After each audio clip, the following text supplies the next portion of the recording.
An important announcement this morning: a reform government with Nigel as Prime Minister will repeal this Online Safety Act. The reason is, of course, reform cares about the safety of children and young people, but this act will not improve their safety. It will be worse for their safety, because those young people, they know how the internet works far better than the dinosaurs that drafted this bill. They're just going to go and use VPNs. What this bill and this act now does do, I'll tell you what it does.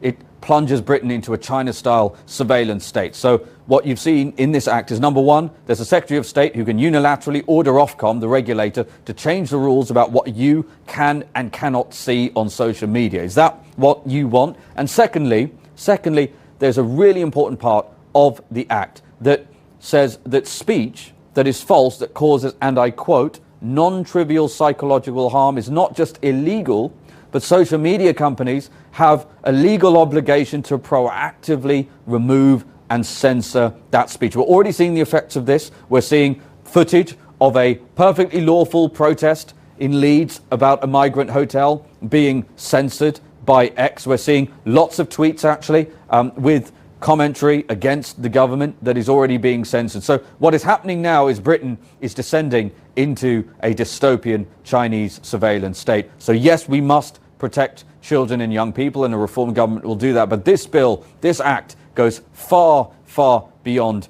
that, and as I said, doesn't even deliver on what was intended as the primary goal. Nigel Farage, as Prime Minister with the reform government, will repeal this act.